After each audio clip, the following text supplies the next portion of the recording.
भक्तों, आज आपको श्रीमद्देवी भागवत तृतीय स्कंद में राजा सुबाहु का राजाओं से अपनी कन्या की इच्छा बताना, युधाजित का क्रोधित होकर सुबाहु को भटकाना तथा अपने दोहित्र से शशिकला का विवाह करने को कहना, माता द्वारा शशिकला को पुनः समझाना, किंतु शशिकला का अपने निश्चय पर दृढ़ रहना।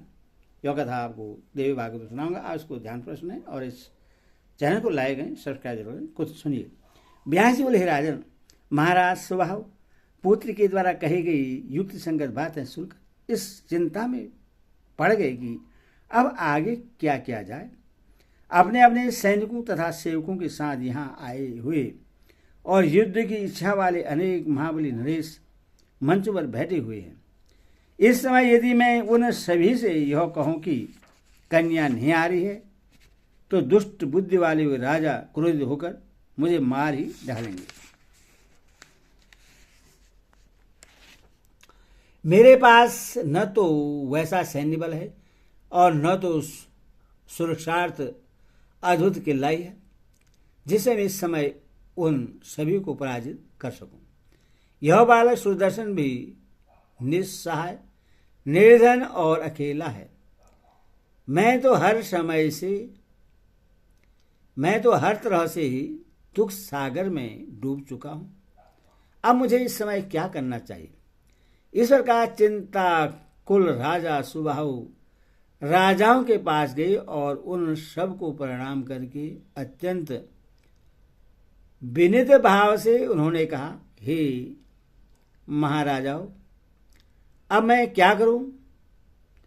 मेरे तथा अपनी माता के द्वारा बहुत प्रेरित किए जाने पर भी मेरी पुत्री मंडप में नहीं आ रही है। मैं आप लोगों का दास हूं और सभी राजाओं के चरणों पर अपना सिर रखकर निवेदन करता हूं कि आप लोग पूजा सत्कार ग्रहण करके इस समय अपने अपने घर लौट जाइए।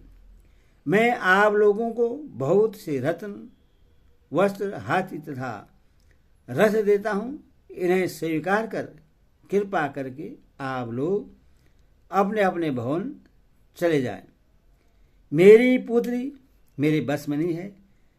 यदि वह बेचारी खिन्न होकर मर गई तो मुझे महान दुख होगा। इसी से मैं अत्यंत चिंतित हूं। आप लोग बड़े दयालु, भाग्यवान तथा महान तेजस्वी हैं, तो फिर मेरी इस मंद बुद्धि वाली अविनीत कन्या से आप लोगों का क्या लाभ होगा? मैं आप लोगों का हर तरह से सेवक हूं। अतएव आप लोग मुझ पर कृपा करें। आप सभी लोग मेरी इस पुत्री को अपनी ही पुत्री समझे। ब्यास जी बोले, हे राजन, सुबाहु का वचन सुनकर अन्य राजागण तो नहीं बोले, किंतु क्रोध से आंखें लाल करके युधाजित ने उनसे रोषपूर्वक कहा, हे राजन, आप तो बड़े मूर्ख हैं। ऐसा निंदनीय कृत्य करने के बाद भी आप कैसे इस प्रकार की बात बोल रहे हैं? यदि श्रेष्ठ की स्थिति थी तो आपने अज्ञानतावश स्वयंवर का आयोजन ही क्यों किया?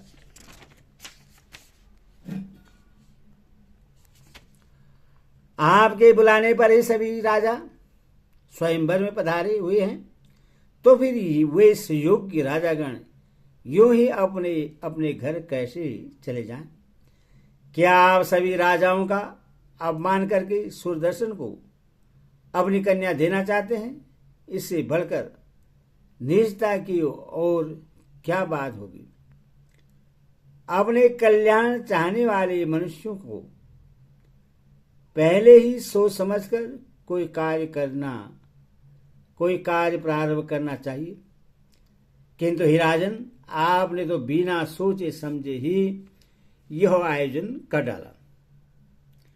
सेना तथा वाहनों से संपन्न इन राजाओं को छोड़कर इस समय आप सुदर्शन को अपना जमाता क्यों बनाना चाहते हैं? उसने क्रोधपूर्वक आगे कहा, मैं तुझ पापी को अभी मार डालूंगा और बाद में सुदर्शन का भी वध कर दूंगा।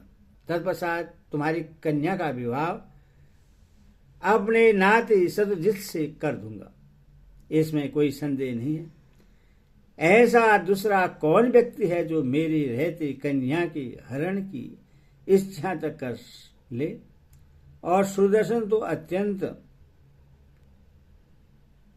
निर्धन, बलहीन तथा बच्चा है। यह सुदर्शन पूर्व में जब भारद्वाज मुनि के आश्रम में था तभी मैं उसे मार डालता, किंतु मुनि के कहने से मैंने उससे छोड़ दिया था। किंतु आज किसी भी तरह इस बालक के प्राण नहीं छोड़ूंगा। अब तुम अपनी स्त्री और पुत्री के साथ भली भांति विचार विमर्श करके सुंदर बहु वाली अपनी कन्या मेरे दोहित शत्रुजित को प्रदान कर दो। इस प्रकार अपनी इस सुंदर पुत्री को देकर तो मेरे संबंधी हो जाओ, क्योंकि अपना कल्याण चाहने वाले पुरुष को सर्वदा बड़ों से ही संबंध स्थापित करना चाहिए।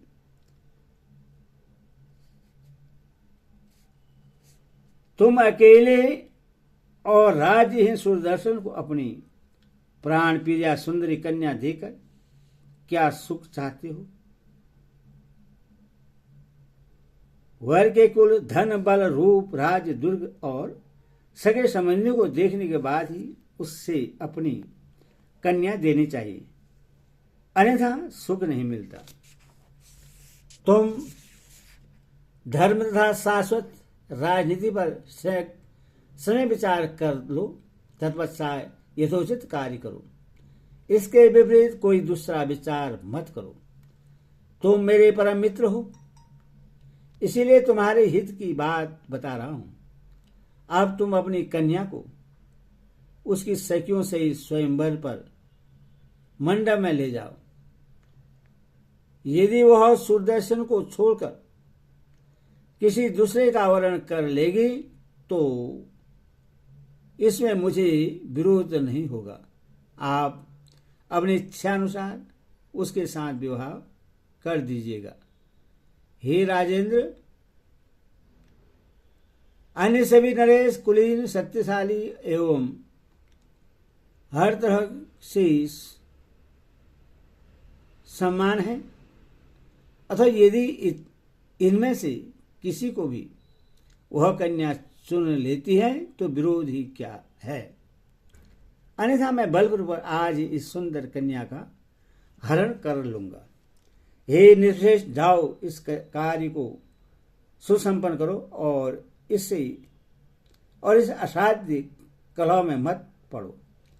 ब्याज जी बोले, इस समय युधाजित का यह आदेश पाकर सुबाहु शोकाकुल हो उठे और दीर्घ श्वास लेते हुए महल में जाकर दुखित हो अपनी पत्नी से कहने लगे, हे सुधर्मज्ञ, हे सुनैनी, अब पुत्री से कहो, स्वयंवर सभा में इस समय घोर कलह उपस्थित हो जाने पर मुझे क्या करना चाहिए? मैं स्वयं कुछ नहीं कर सकता, क्योंकि मैं तो तुम्हारे बस में हूं।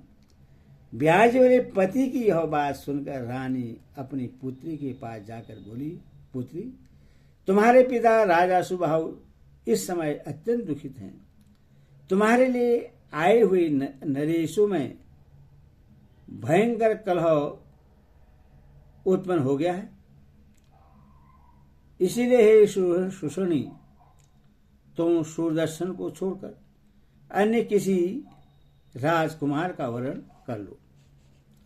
हे वसे, यदि तुम हट करके सुदर्शन का ही वरण करोगी तो सैन्य बलयुक्त, प्रतापित तथा बलशाली वह युधाजित तुमको, सुदर्शन को और हम लोगों को मार डालेगा। तब कलह हो जाने पर कोई दूसरा ही तुम्हारा पति होगा। अतः हे मृग लोचने, ये तुम मेरा तथा और अपना हित चाहते चाहती हो तो सूरदर्शन को छोड़कर किसी अन्य श्रेष्ठ राजा का वरण कर लो। इस प्रकार माता के समझाने के बाद पिता ने भी उसे समझाया। उन्हें दोनों की बातें सुनकर कन्या शशिकला निर्भय होकर कहने लगी। कन्या बोले, हे नृपश्रेष्ठ, आप ठीक कह रहे हैं, किंतु आप मेरे प्रण को तो जानते हैं। हे राजन, मैं सूरदर्शन को छोड़कर और किसी का भी वरण नहीं कर सकती। हे राजन, यदि आप राजाओं से डरते हैं और बहुत घबराए हुए हैं तो मुझे सूरदर्शन को सौंपकर नगर से बाहर कर दीजिए। वे मुझे रथ पर बैठाकर आपके नगर से बाहर निकल जाएंगे। हे नृपश्रेष्ठ, जो होना है वह तो बाद में अवश्य होगा, इसके विपरीत नहीं होगा। अथवा आप होने के विषय में चिंता न करें, क्योंकि जो होना है वह तो निश्चित रूप से होता ही है, इसमें शेष नहीं है। राजा बोले, हे पुत्री, बुद्धिमानों को कभी ऐसा साहस नहीं करना चाहिए। वेदज्ञों ने कहा है कि बहुतों से विरोध नहीं करना चाहिए। पुत्री को उस राजकुमार को सौंप कर कैसे विदा कर दूं? मुझसे बैर साधे हुए राजागण न जाने कौन सा अनिष्ट कर डालेंगे। इसीलिए हे पुत्री, यदि तुम पसंद करो तो मैं कोई शर्त रख दूं। ऐसा ही पूर्व काल में राजा जनक ने सीता स्वयंवर में किया था। हे तनवंगी, जैसे उन्होंने शिव धनुष तोड़ने की शर्त रख दी थी, वैसे मैं भी कोई ऐसा कठोर शर्त रख दूं जिससे ऐसा कर देने पर राजाओं का विवाद ही समाप्त हो जाए। जो उस प्रतिज्ञा को पूरा करेगा वही तुम्हारा पति होगा, सूरदर्शन हो अथवा कोई दूसरा। जो भी अधिक बलशाली होगा वह मेरी प्रतिज्ञा पूरी करके तुम्हारा वरण कर लेगा। ऐसा करने से राजाओं में उत्पन्न कलह निश्चित रूप से शांत हो जाएगा और उसके बाद मैं आनंद पूर्वक तुम्हारा विवाह कर दूंगा। कन्या बोली, मैं इस संदिग्ध कार्य में नहीं पड़ूंगी, क्योंकि यह मूर्खों का काम है। मैंने अपने मन में सूरदर्शन का पहले से ही वर्ण कर लिया है, अब दूसरे को स्वीकार नहीं कर सकती। हे महाराज, पुण्य तथा पाप का कारण तो मन ही है। इसीलिए हे पिताजी, मन से वर्ण किए गए सूरदर्शन को छोड़कर मैं दूसरे का वर्ण कैसे करूं? हे महाराज, दूसरी बात यह भी है कि पण स्वयंवर करने में मुझे सबके अधीन रहना पड़ेगा। अर्थात यदि इनमें से एक, दो या अनेक ने आपका प्रण पूरा कर दिया, तब उस समय विवाद की स्थिति उत्पन्न हो जाने पर आप क्या करेंगे? अथवा मैं किसी सहसात्मक कार्य में पड़ना नहीं चाहती। हे राजेंद्र, आप चिंता न करें और विधिपूर्वक मेरा विवाह करके मुझे सूरदर्शन को सौंप दीजिए। जिनके नाम का संकीर्तन करने से समस्त दुख राशि विलीन हो जाती है, वे भगवती चंडी का अवश्य कल्याण करेगी। अब आप उन्हीं महाशक्ति का स्मरण करके पूरी तत्परता के साथ यह कार्य कीजिए। अभी जाकर के दोनों हाथ जोड़कर आप उन राजाओं से कहिए कि आप सभी राजागण इस स्वयंवर में कल पधारे।